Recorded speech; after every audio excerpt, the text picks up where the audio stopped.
prior to that occurring.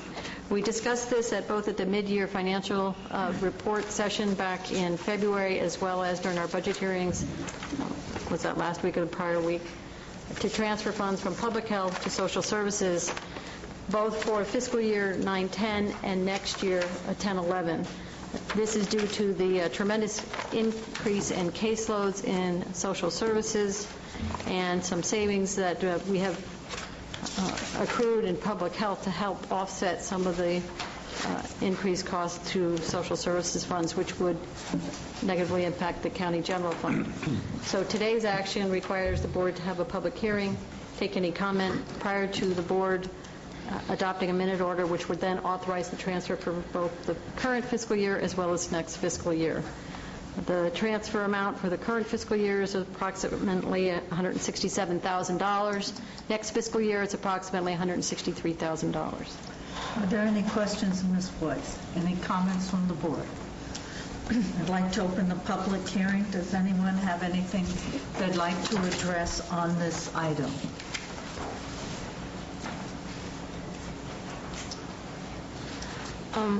I'd like to know what in public health is going to be suffering from taking money from public health and into, what category are we taking money from public health, and what category is social services benefiting from this transfer?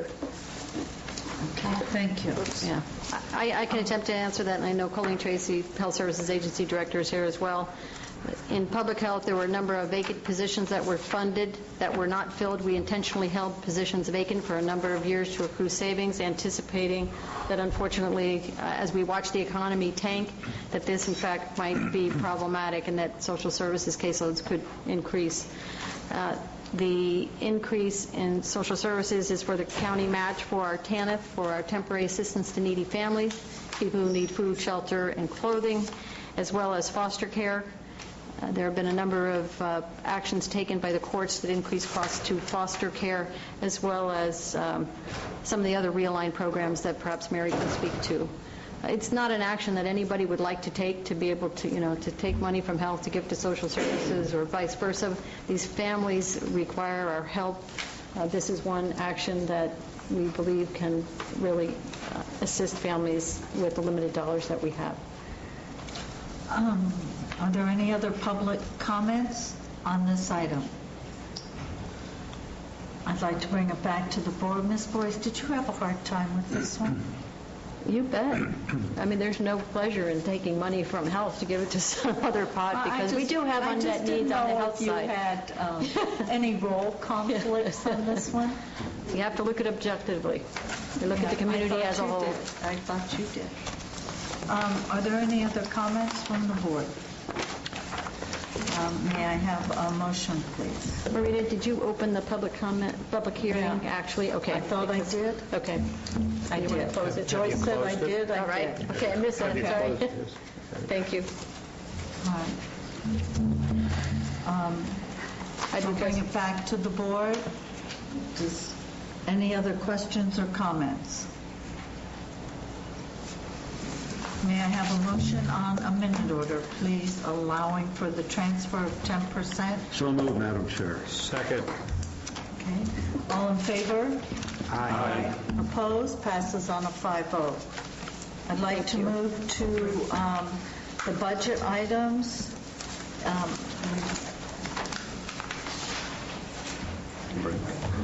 Do you want to take a break? Oh. We're going to take a break. How much time? 5 minutes? 5 minutes.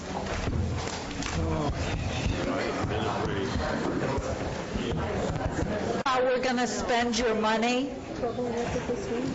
So we don't. So there's nothing we can do. There's no work. So we'll do restorative work if we have a wet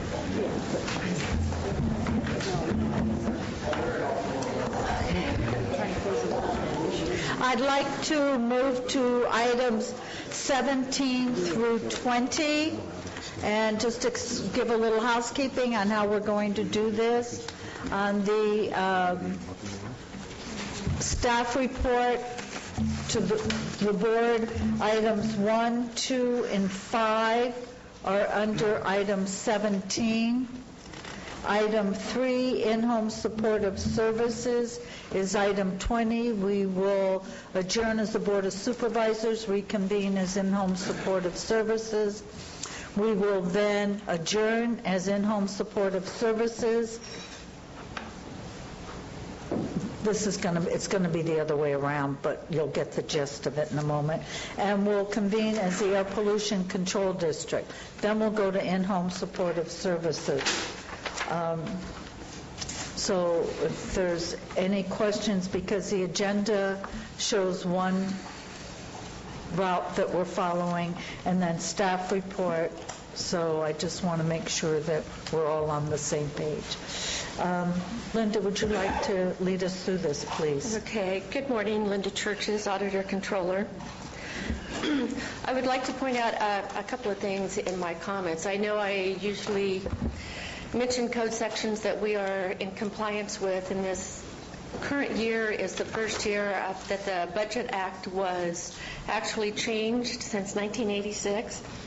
Anyway, so on code sections 29062, that just states that the auditor or admin has submitted to the board the recommended budget. And the next section, 29063, it just simply states that the board has taken action to adopt the budget by June 30th. So when you see all those code sections and all the resolutions, that's what it's referring to. And then as a bit of housekeeping on the third resolution having to do with fixed assets, on attached Exhibit A that is attached, we just need to eliminate a line that was accidentally copied down for the Equipment Services Center in $25,000. We're just going to eliminate that, but the total at the bottom is correct. The $2,338,314.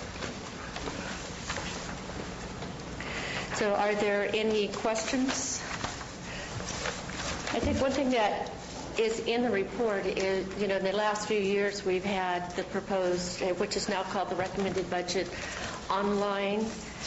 And I did put the goal is to have it by August, but I can't guarantee that my staff will have time by August to do that, and I'm not sure if admin would have time either, because admin last year actually compiled the proposed budget, which is now the recommended budget. Is that like trust funds and designated yes, funds? That is. And now the final budget is no longer the final budget, which you will hear when we come back in September. Did you want to give us a heads up on what it's going to be called? It's going to be the adopted budget. And the final budget, because when we do our financial statement, a lot of people don't realize when we're all using the term final budget. It's final budget when you're in here, but then at the end of the year, the final budget is totally different, because almost every Tuesday after the final budget is adopted, you change the budget. Then when we do our financial statement, we have to reconcile between what the final budget at June 30th was. So they kind of changed. Now final budget means what happened throughout the year to June 30th. It's supposed to clarify, but... Thank you very much. I'd like to open it up for any public comments. We're on item 17, which will be the recommended budget of the county and the districts of which the Board of Supervisors has authority. And it will be the capital assets resolution. So we have 3 resolutions that we will be dealing with on item 17. Does anyone have any comments they'd like to address on that item? Okay, I'd like to bring it to the board. Does the board have any comments they'd like to make? I have a question. We had been talking about the 4-H program coordinator, the .2 part of that being restored if there was a savings in the rent. We're still working on that. And that's item 18. Dorothy just got back this week, so. So that's still possible, although we'd be approving something different than what the final outcome might be. That's correct. All right, so it would have to come back for action. That's correct. Okay, thanks. There are no questions or comments from the board. I will entertain a motion on the 3 resolutions for the county budget, for the district budgets, and for the capital assets. Also move, Madam Chair, with the amendment to the capital assets as recommended by the Auditor Controller. Do I have a second? I'll second. All in favor? Aye. Opposed? Passes on a 5-0. Thank you.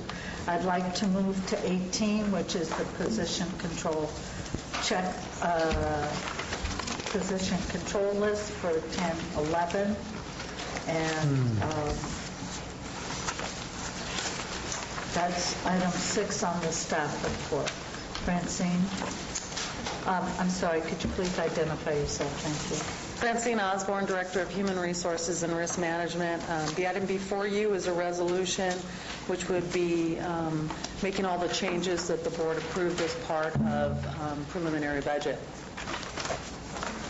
Are there any questions? Steve already had one. Are there any other questions or comments? Are there any questions or comments from the public on the position control list for 10-11? I'll entertain a motion, please, on the resolution.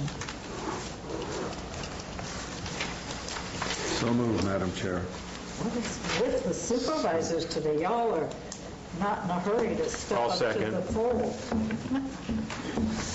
Okay, all in favor? Aye. Opposed? Passes on a 5-0. Thank you. Thank you. I'd like to move to item 19 and adjourn as the Board of Supervisors reconvene as the Air Pollution Control District. Are there any questions on this budget? Any questions or comments from the public on this item?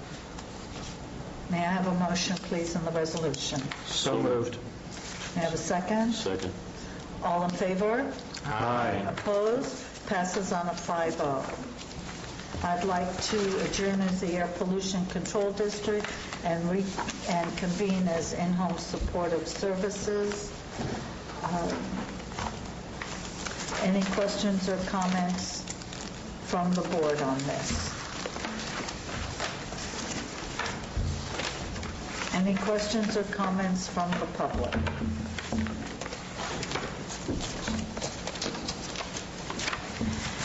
Bonnie Newman, Double Springs. Since I'm not computer literate and I don't have the information you have in front of you, what is the action that is being taken? Is there a cut? Is there a change from last year? What exactly is being talked about? It is based on what we discussed at our budget hearings. And I missed that, The I'm sorry. recommended budget for in-home supportive services. The adopted budget for in-home supportive services will not be completed until the state approves the state's budget. And it's for $372,000, which is just the recommended budget. And I believe is that roughly the same as last? There's a reduction. Yeah, it's the 17.5. same, but with the Right, with the reduction With the reduction. across the board. That's reduction. correct. And So when we're it's 17.5% cut from last year. And when we're talking about the budget, is this the number of hours that are paid, or what budget is the IHSS? It's its own budget. Oh, for the personnel? For all the services that in-home supportive services provides, this is their budget. Like the county has their budget, in-home supportive services has one. We just did Air Pollution Control District. Did you want to see the specifics of the budget? We can arrange that for you to see that with Mary Sawicki. That would be helpful. Then one last question. Is this the money that is the 17% and then it's matched by the feds in the state? I mean, I'm trying to figure out what is this 372,000 that I'm seeing here? Is that general fund money coming? Colleen Reese is here, and she can speak to this, but that budget unit is comprised of federal, state, and county funds. Yes. The reduction was in the county general fund contribution to the budget because of the deficit in the general fund budget. The specifics can be addressed, I believe, by both Colleen and/or Mary Sawicki. At some later time or something? Pardon? At some later time or This would be something? the appropriate, this would be the appropriate time right now. I can give you a copy of it. Yeah, this is a public document. Here, I'll replace it. here. Madeline, could you give this to Ron?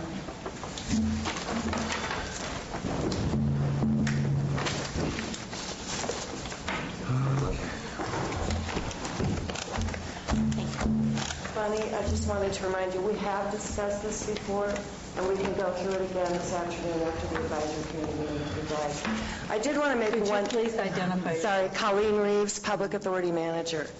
I wanted to make one correction. You've adjourned to be the governing board of the IHSS Public Authority, not IHSS.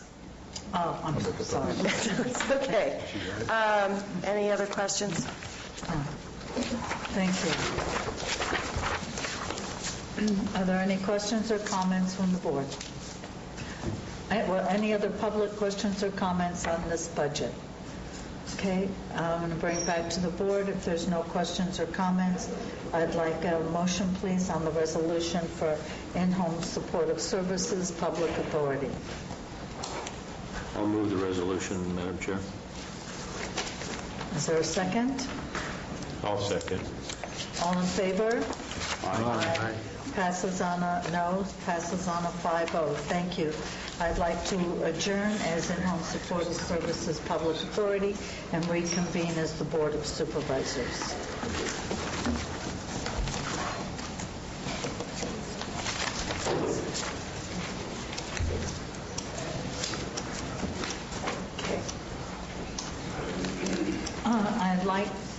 I'm going to move to the public hearing on the draft housing element, and I am going to take staff a 10-minute recess. And we'll reconvene in 10 minutes. Thank you. We're moving right along. Meeting, please.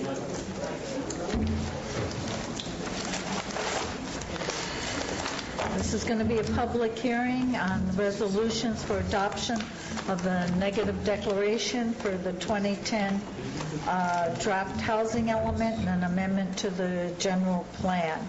How the process is going to work is our normal protocol. I will be asking staff. I'll be asking staff for opening comments and a presentation. I'll then ask the board if they have any questions or comments. I will then ask the public if they have any questions or comments they would like to make. All questions or comments that need to be addressed will be addressed at the end of the public comment time. We won't do it during that process. I will then bring it back to the board for action. Is everyone clear on that? I see heads nod. That's good. The bride side and the groom side are all nodding their heads. Okay. Mr. White, would you like to please proceed? Thank you, Madam Chair, members of the board. The item before you today is the draft housing element. The board and the Planning Commission have held a number of hearings on this over the past year, and this draft that's before you today is the culmination of almost a year's work by county staff, by the county's general plan consultant who are here with us today, by a variety of public members, including the housing stakeholders group that were integral in getting this draft to where it is today, as well as the concerted effort of the State Department of Housing and Community Development that is part of the process in which we must follow to be consistent with state law regarding the housing element. Before you today is a draft housing element that we believe, based on our compliance letter from the State Department of Housing and Community Development, to be consistent with state law and there are 3 recommendations that staff is making. The first is to recommend that the board adopt a negative declaration related to the public draft housing element. Second is to adopt the general plan amendment that actually adopts the draft housing element. And third, authorize the planning director, myself, to submit the adopted 2010 housing element update to the California State Department of Housing and Community Development for certification. At this point, I'd like to turn it over to Brenda Gilardi, our general plan coordinator, who has a number of comments, I think, that have been received since the packet actually went out last week. Thank you. I just want to bring your attention to 2 packets that you received that came after your board packet was prepared and distributed. One is dated June 17th, and it contains letters received from 3 different individuals and staff comments to those letters. The letters received were from the California Energy Commission, Department of Transportation, and Alice Agala. The second packet that you received is dated June 21st, and there was an email received from Diane Keene, and staff provided a response, and our response is contained in the memo to you dated June 21st. So those were the 2 things I wanted to bring your attention to. And then I would now like to turn the presentation over to Jessica Law from Mintier Harnish, and Larry Mintier is also here from Mintier Harnish, and they're going to go through a brief PowerPoint that kind of encapsulates the housing element update process to date, and then we will return it back to you.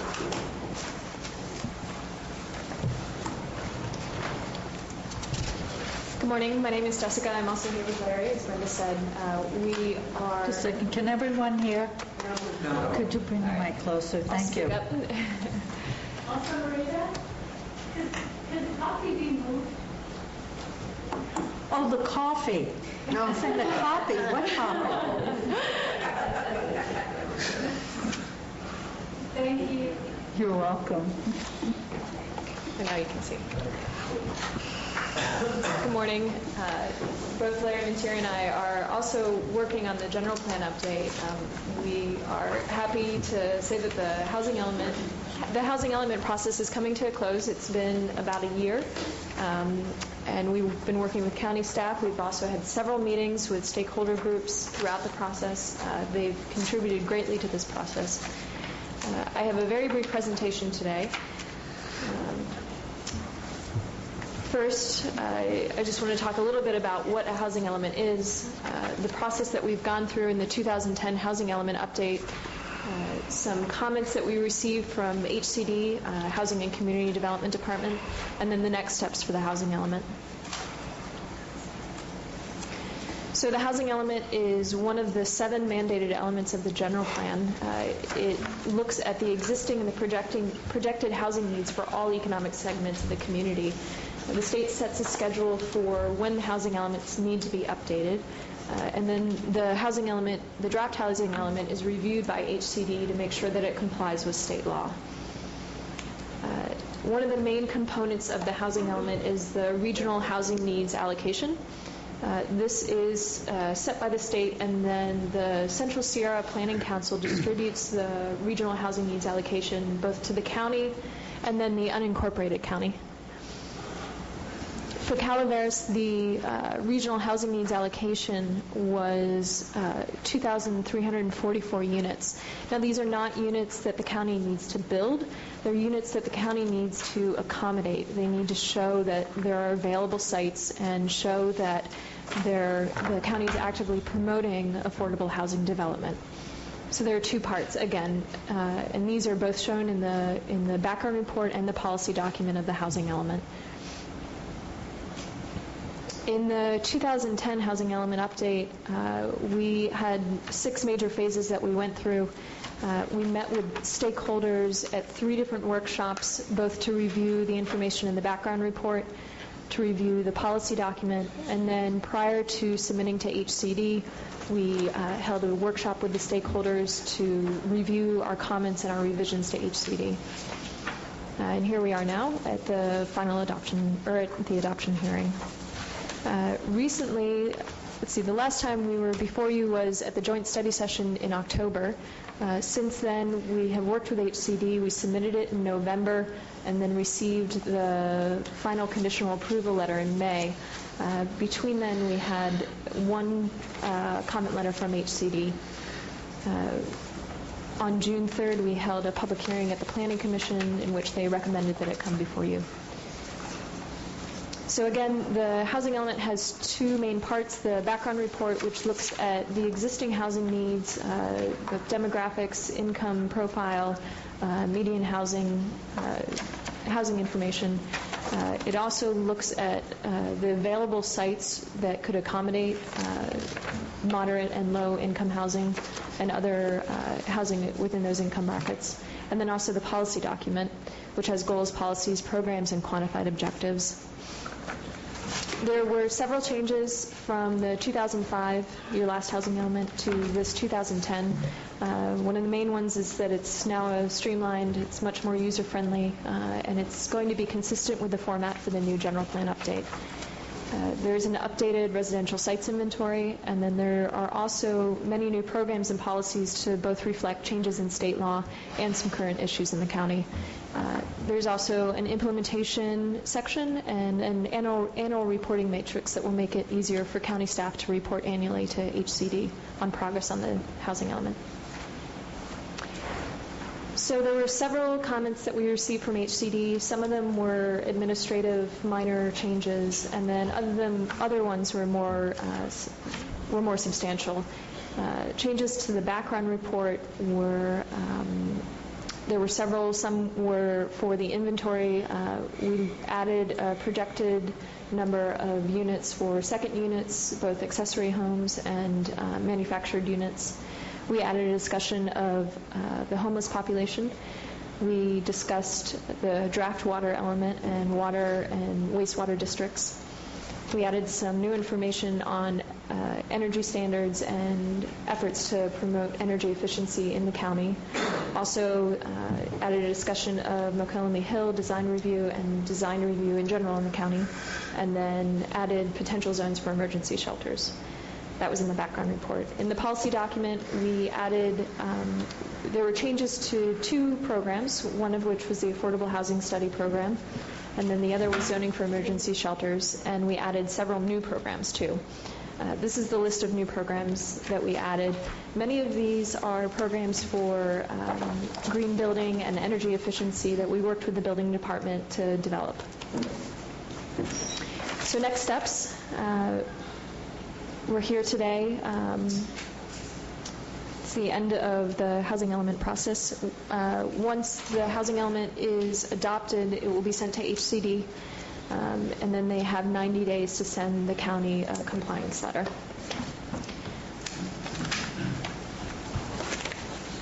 We'd be happy to answer any questions that you have. Do you have any questions? I just had one observation. Is it Jessica? Yes.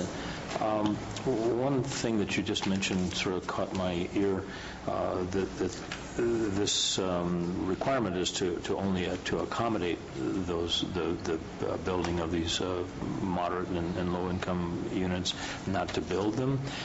It's really been sort of jumps to the forefront every time we have one of these discussions. That people often come and they say, you know, we've had this housing element, said that you were required to build so many units and you haven't built them, so you're out of compliance. So I think that's an important thing to stress here, is that you know, the market is like the exclusive driver of what we can build or what is going to be built. We can only hope to accomplish some realistic goals in these documents. So I think I'd like to stress that, or make people aware of the fact that there's no edict that we must comply with these sought-after numbers. Can you expand on that a little bit? I mean, isn't this something that comes up in other jurisdictions? Sure, I'd be happy to. Okay. It's true. county is not required to build or develop the regional housing needs allocation. The county needs to show that there are available sites to accommodate this number of units. So these are, the county needs to show that there is enough land designated, for example, R3 or zoned R3 to accommodate the lower income housing needs shown in the RENA allocation. The second part of this is that in the policy document, there are programs that make development of affordable housing easier. So there are programs to encourage infill development. There are programs for the county to go after funding so that nonprofits can, like Habitat for Humanity, can build more developments in the county. So it's showing that there's available sites, and then it's also providing policy support to encourage that development. Okay, thank you. Are there any other questions or comments from the board? Just a minute. I have an open. Is there anything else that you'd like to address at this time? Did you want to take us through any specific parts, like the new programs added, or any key things, George? Well, I think our sense is that, I mean, Jessica kind of gave an overview. If there are questions about any individual program, new program, otherwise changes that were made, we're certainly able to respond to those questions. As Jessica indicated, some of these are actually required by state law. Some of them have been developed here in coordination with other county departments. So if there are questions about those, we're happy to answer them. And I think that's probably the best way to leave it at this point. Well, go ahead, Steve. Just one question, actually. I'll have more later. But, overall, there seems to be, and actually reading the statement here, 75% of the burden of implementation appears to fall on your department. Of course, the last time around, we had implementation measures and made very little progress on it. I'm wondering what the impact is, whether you feel that your department has the skill set and the numbers necessary to carry out these implementation measures to at least the 75% that accrue to you. That's a good question. I think as it stands today, we do have the resources available to implement this plan. As you know, it's actually implemented over a several-year period, so it's not all done at once. However, there are some things that are front-loaded in this that we are going to have to take up fairly quickly, and we intend to do that. Right now, we have 2 allocated positions that in advanced planning would constitute advanced planning, one of them being Brenda. And if we can maintain that level of allocation, I believe that we can meet our obligations that are set out in this document. Now, the future can only be predicted, so far. And right now, I can only predict the future out to the next fiscal year. So I think I can commit, at least for the next fiscal year, based on the budget that you just adopted, we have the resources. After that, it's impossible to say because we don't know what the economic conditions are going to be. Thank you. I just sort of want to piggyback on Steve's question. I mean, the planning commissioner who voted against this said because the general fund was funding everything. And it sounded like when I read this, it was usually what the planning department's done historically. It wasn't that the general fund was funding brick and mortar. They were funding changes to code, to regulations, Right. to zoning. Right. And I think it may be that's been your charge? So Yes. And I think another way to look at this maybe is not just focus on the housing element part of the general plan. I mean, we have a general plan that we support, we will continue to support. We're hopefully going to have a new general plan soon that we will need to implement. So one of the components of the general plan is the housing element, and that's our responsibility to implement everything that's in that general plan in some organized way. And once we do have a new general plan, we will come back to you with a program, a work program essentially, and how we plan to achieve these things. And that will deal with the issues of resources and allocations and that sort of thing as we move along. So I think maybe it's easier to look at this as part of a bigger whole rather than an individual element. Obviously, there's separate timing for the housing element, and because of the state law. But we will support this just like we support any other element of the general plan. George, the other is the timeframes. A lot of it, several components were no later than 6 months. Right. That seemed like... It's ambitious, I agree, but I think we are prepared to try to make that work. Again, there is an annual reporting process that's necessary now. It's actually required to the state to kind of assess our progress in the things that we've promised or committed to do. And I think our take is that if we can get those things done at least in that first year of the reporting period, we're probably in pretty good shape. And I think as it stands today, we can do it. Obviously, once it gets into the public hearing process, it's anyone's guess how that will turn out. So did you want to change the 6 months to a year? I think we prefer just to leave it at 6 months, and then at least we can initiate that process within that 6 months. As I say, once it gets into the public forum, it's hard to predict exactly how it's going to turn out. Life. Exactly.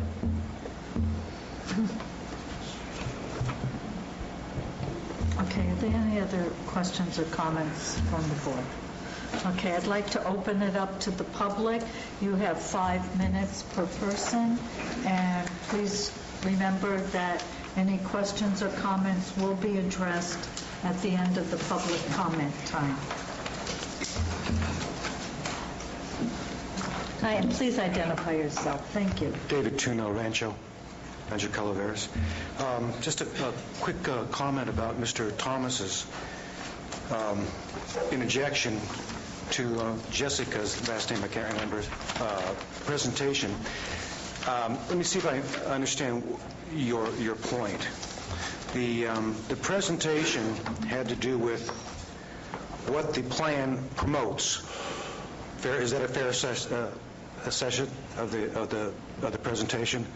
What the plan promotes various housing directions in housing, correct? Mm-hmm. A nod, that's fine. And your point seemed to be an attempt to assuage concerns of the citizenry that although it promotes certain housing goals, it doesn't require them. Now, I took that as an attempt to say, don't worry, folks, this is not necessarily going to happen. It's just the direction that the plan is taking. Can you comment on my concern about... No, it's your opportunity to comment. That's my concern, that's how I took it. It seemed to be an attempt to assuage concerns, even though it's in black and white what the plan attempts to do and to promote. So, okay. Thank you. Not well taken. Thank you. Is there anyone else who would like to make a public comment on this?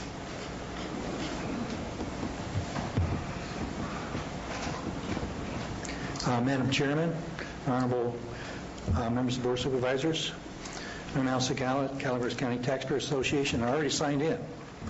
I'll just do it again, Al. Exercise your hands. Make sure that we have it. I don't want to lose you. Okay, I signed in again. Thank you. We made detailed comments or critiques on each part of the program, and it's somewhat lengthy, so I'm going to have to abbreviate as I go through. There may be others that can also comment. In the program, all the programs which call for funding from the general fund, the cost of implementation, or comment is, the cost of implementation of the proposed housing element is unsustainable. You may not have the money. It is not appropriate for the general plan to mandate expenditures from the general fund. The vast number of new county employees that the implementation of the proposed housing element requires is unsustainable. One-time grants should not be used to fund ongoing services, and source of grants must be identified. The next the program H13, Infill Incentive Program, this has to do with modifications of development standards. We feel that development fees and government grants are taxpayer funds. Use of taxpayer funds to promote development increases burden to struggling middle class, interferes in market forces by providing a competitive advantage to some, and also invites corruption. Also, on the same program, relaxed standards may infringe on neighbors' property rights, interferes in market forces by providing a competitive advantage to some, and would also invite corruption. On program H1.4, minimum density standard, this infringes on the current rights of property owners, impedes development in stages, and disrupts the housing market. Program H1.7, the planning for large sites. This is to encourage further lot subdivision or development of specific plans for large sites. The word encourage is vague and can be used to coerce developers into more density than the market requires, and also invites corruption. Program H1.9, additional infrastructure capacity. The county is now responsible for water and sewer that falls to the property owners to contract with providers. The county should not be attempting to control independent infrastructure providers. Use of taxpayer funds to provide technical assistance to private companies is inappropriate, and this also invites corruption. Program H2.1, density bonus, interferes with market forces by providing a competitive advantage to some, and also invites corruption. Program H2.4, first-time buyer assistance program, funding increases burden to struggling middle class. It's unfair to unsubsidized home buyers, and also invites corruption. Program H2.5, surplus county land, can be used to coerce developers to create projects that the market does not want. County may exchange valuable land for less valuable land. County should sell excess land to the private sector, allowing maximum flexibility of use. And that selling to the private sector should be by bidding, not by going to one favored person. This process also invites corruption. And inclusionary zoning and covenants distorts and disrupts the housing market. Program H2.6, assisting affordable housing developers. Use of taxpayer funds to provide technical assistance to private companies is inappropriate, interferes in market forces by providing a competitive advantage to some, also invites corruption, and community development block grants should not be part of the general plan. Program H2.7, incentives for affordable housing. Development fees are taxpayer funds. Use of taxpayer funds to promote development increases burden to the struggling middle class, interferes in market forces by providing a competitive advantage to some, and also invites corruption. Program H2.8, provision of water and sewer facilities for affordable housing. The county is not responsible for water and sewer. That falls to the property owners to contract with the providers. Coercion of private companies for priorities is inappropriate and also invites corruption. You have 20 minutes, Mr. Segal. 20 minutes left? I mean, seconds. I go over 20 minutes. That was your dream, not mine.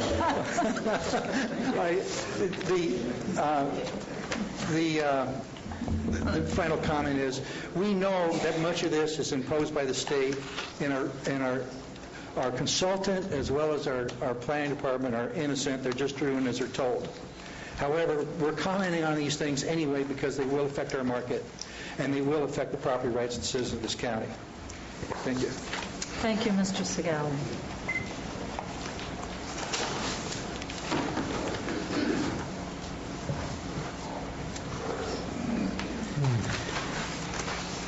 Hello, my name is Tanya Dowson. I'm from Burston, and I'd like to pick up where Al left off. I'd like to address the program H2.8, provision of water and sewer facilities for affordable housing. The county is not responsible for water and sewer. That falls to the property owner with contract with providers. Coercion of private companies for priorities is inappropriate and invites corruption. Program H2.9, Affordable Housing Program Study. Coercion of private companies for an affordable housing strategy is inappropriate. Funding increases burden to struggling middle class. Studies should be privately funded, controlled, and would likely be for the purpose of determining demographics and housing market opportunities. Program H2.11, Land Supply. If allowed uses of the identified acres are changed and this impacts the rights of the neighbors, this should go through a public review process, preferably with a 2/3 approval of affected property owners. This program also invites corruption. Program H3.8, Definition of Family. This does not appear to need changing. The current law seems to be functioning, therefore changing is unnecessary. Funding for extremely low-income households. Funding by taxation increases burden to struggling middle class. The market already responds to this, and charity should be provided by the private sector. Program H4.2, Housing Rehabilitation, Funding and Revolving Loans. User of taxpayer funds for loan increases the burden to the struggling middle class. In some cases, both principal and interest are taxpayer funded. Providing loans to targeted locations to increase infill is discriminatory and undermines the free market forces. Program H4.3, the Housing Choice Vouchers Program. The use of taxpayer funds for vouchers increases burden to struggling middle class. Federal programs should not be part of the general plan. Program H4.4, Preservation of At-Risk Properties. Use of taxpayer funds for subsidized units and financial assistance increases burden to struggling middle class. The promotion and public outreach should be funded by private entities, not the county. The use of taxpayer funds to provide technical assistance to private companies is inappropriate. This program also invites corruption. Program H4.5, Housing Conditions Survey and Rehabilitation Study. The use of the funds for rehabilitation increases the burden to the struggling middle class. Provision of housing is a function of the marketplace and should not be a function of the government. Program H4.6, Water and Sewer Connections and Replacement. The use of taxpayer funds for wells and septic to connections increases burden to struggling middle class. The county is not responsible for water and sewer. This falls to the property owners to contract with providers. This program also invites corruption. Program H6.4, Promoting LEED Certification. A part of LEED certification is determining a building's carbon footprint. Developers should not be required to incur extra expense based on the questionable science surrounding the idea of a carbon footprint. Program H6.5, PG&E Energy Conservation Programs and Workshops. Costs of these programs and home improvements will be borne by either the ratepayers or taxpayers and increases the burden to struggling middle class. Costs of the programs are likely to be more than the cost of the energy savings in the benefiting households. This cost would be borne by the ratepayers. Program H7.4, Annual Reporting on Manufactured Housing and Accessory Units. The ability to revise policies seems to be a loophole for more government interference with less public visibility. This increases the cost to the taxpayers with little resulting benefit. How much time am I left? You're done. I was following you. Sorry. Thank you. Thank you.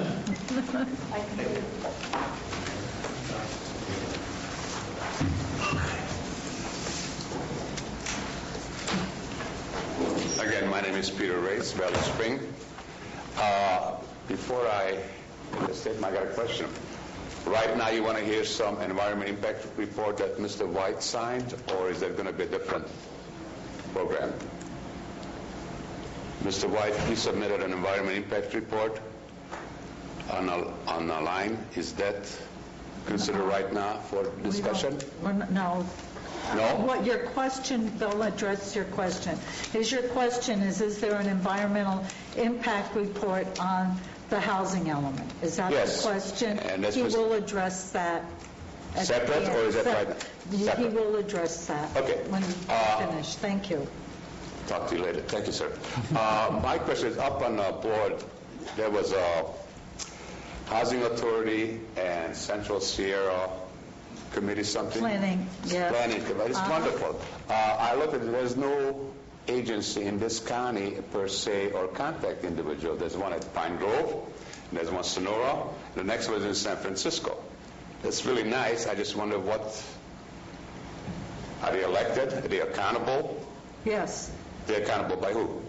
They are made up of elected members of Tuolumne, Amador, and Calaveras. When was the last time they were up for election? The elected means we.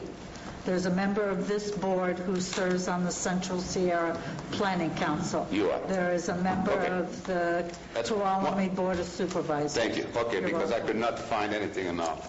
Did some research. Next question is that, is LEED a public agency? No, Mr. White will address that. Just ask your question. Okay, my question is Mr. White or the board issues reflect your issues? Because what it says, LED, is help enable environment and socially responsible environment and improves the quality of life. Is the board is going to be the judge of what's socially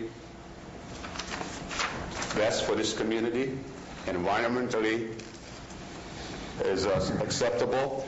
Going to my next question, I was reading that how many homeless is in a county? I believe it was like 34, 35 on the last search out of 44,000 people in this county. So if you're going to looking for available sites for low-income housing, that has not been identified. I just wonder how many of your neighborhoods are going to be projected as a low-income Section 8 housing in your particular district. It would be nice to identify it. And none of these points was ever put in dollar figures to it. The general fund, that's nice. Are you, in these situations right now, the general fund has adequate money to do these studies and oversights? Is Public Works have the funds to do these additional oversights and to partner up with different agencies that are not actually active in this community? The dollar figures have not been shown. Folks, do we want to go into another situation like the jail and not disclose the full strings attached to those funds from the state or funds from the federal government? I don't know how much Obama stash has, and I definitely don't think the state has. But you are committing funds in my behalf. Can you identify those funds? Can you identify the sites where you're going to build Section 8 housing? What kind of fiscal impact does the Section 8 housing or low-income housing going to have in Valley Spring or Angels Camp? They have not been identified. It's nice words that you want to spit out, and it shows what good intentions you're having. But folks, when you go to bed with a dog full of fleas, you're going to end up with fleas. And someplace along the line, the public, when they realize what you're getting into and what strings are attached to, they're going to take it out on you. You have 30 seconds left. Thank you very much. I really enjoyed it. We'll talk again. Thank you.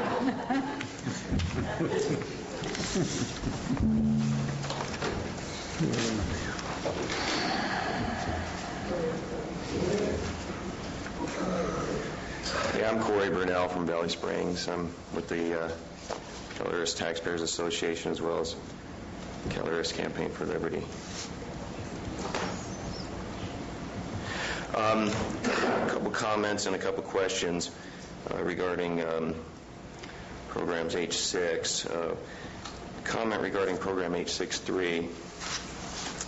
The county shall periodically assess the implementation of the Cal Green Code and revise the county programs to further promote green building practices through additional incentives, such as priority processing, density bonuses, and a waiver or reduction in application and development fees.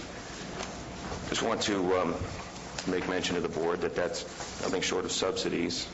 That is a taxpayer-funded subsidy, whether it be density bonuses or waiver reduction in application and development fees, based on pseudoscience that's coming out of Sacramento and the legislation that's occurring there regarding global warming. So we ought to reconsider that language. Program H62, I have a question about. What was wrong with the language in H62 previously that said the county shall investigate the feasibility of incentives for developers? Now we've got language that the county shall enforce green building standards in accordance with the building energy efficiency standards coming out of Title 24, effective January of this year. So I'd like that addressed, if possible, as to why we've got to change to such harsh language as enforce. Could be significant consequences for our citizens with that language there. And then program H65, Tanya brought up earlier, where are the funds going to come from? Provide for energy efficiency, home improvements for moderate and low-income households. I mean, the education is fine as far as the county shall work with PG&E to take a more active role in the county by scheduling training programs, but who's going to pay for that? And so that would be my second question. If that could be addressed there. Thank you. Thank you very much. Mr. White, did you understand his questions? Okay, thank you. Are there any other comments, questions?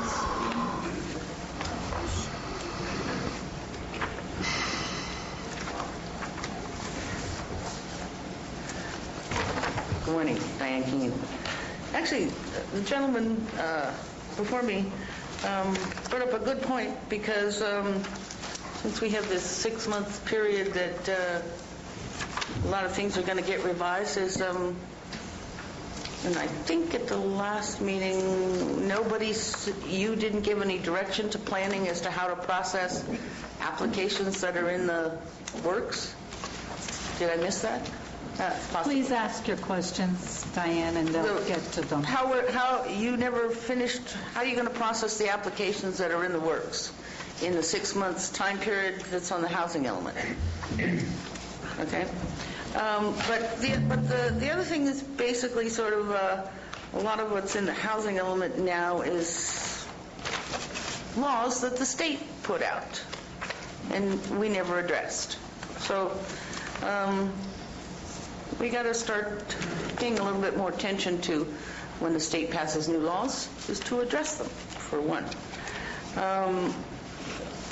Part of this whole process and stuff like that is, I know other times last year and the year before when I was before you guys, it's like everybody goes stone-faced and we put our heads in the sand.